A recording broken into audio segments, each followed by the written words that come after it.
Boa tarde, bem-vindos à segunda edição do CNN Mercado, boletim de 4 edições diárias com tudo o que está acontecendo no mercado financeiro e pode influenciar as suas decisões de investimentos. As indefinições sobre a PEC da transição continuam dando o tom do mercado. O Ibovespa abriu o dia em baixa, estendendo as quedas de ontem, mas agora opera perto da estabilidade, tem uma leve queda, tentando seguir o movimento de alta das bolsas lá fora. O dólar subia mais cedo, mas agora também opera perto da estabilidade. Com as incertezas rondando o cenário econômico, os ativos estão bem voláteis, então estão num sobe e desce muito forte na manhã desta quarta-feira.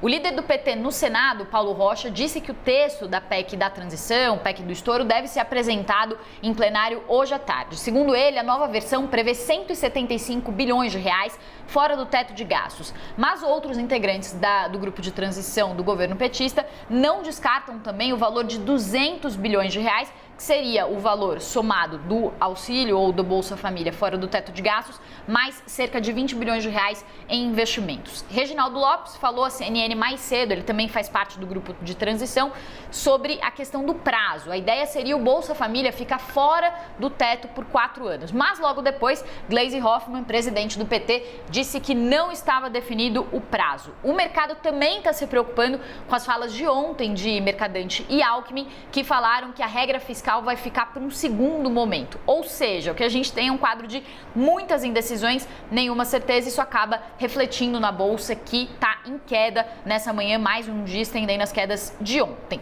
E agora de manhã também estava repercutindo um evento com participantes do mercado financeiro, com economistas renomados. E nesse evento, o ex-diretor do Banco Central, Alexandre Schwartzman, falou sobre o impacto fiscal e também nos juros dessas discussões e das indefinições acerca da PEC da transição. Vamos ouvir.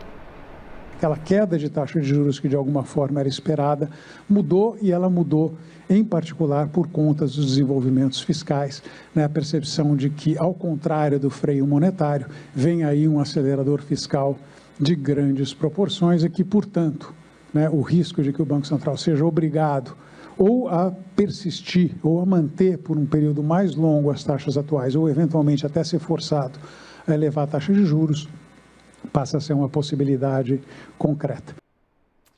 Aí o Alexandre Schwartzman, outros economistas, Pedro Malan, também Eduardo Janetti, falaram nesse evento e sinalizaram as preocupações com as indefinições sobre os rumos das contas públicas. Também está falando em um evento agora o presidente do Banco Central, Roberto Campos Neto, que está falando sobre alguns comentários parecidos com comentários anteriores, dizendo dos problemas de oferta e demanda durante a pandemia da Covid, e também fazendo algumas sinalizações sobre riscos fiscais. Agora a gente vai passar também pelos destaques de alta e baixa da Bolsa. A gente vai começar falando sobre os destaques de baixa. As empresas ligadas ao varejo voltaram a liderar as quedas nesta terça-feira, com a alta dos juros diante das incertezas fiscais por causa das indefinições justamente sobre a PEC da transição. Ações de varejo, vale lembrar, são as que mais sofrem com o aumento de juros, são as ações mais sensíveis ao aumento dos juros. Vocês estão vendo aí, então, os destaques de queda da manhã dessa quarta-feira. A gente vai ver também quais são os destaques de alta.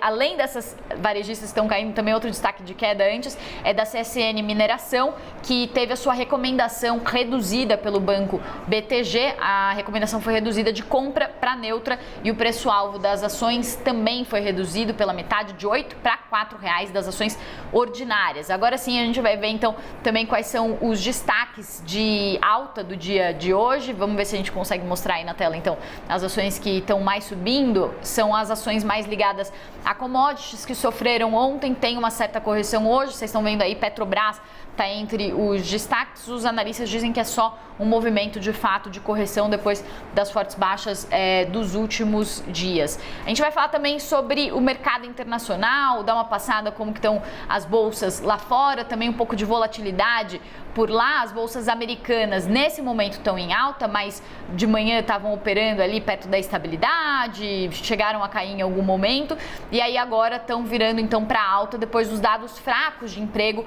dos Estados Unidos de seguro-desemprego.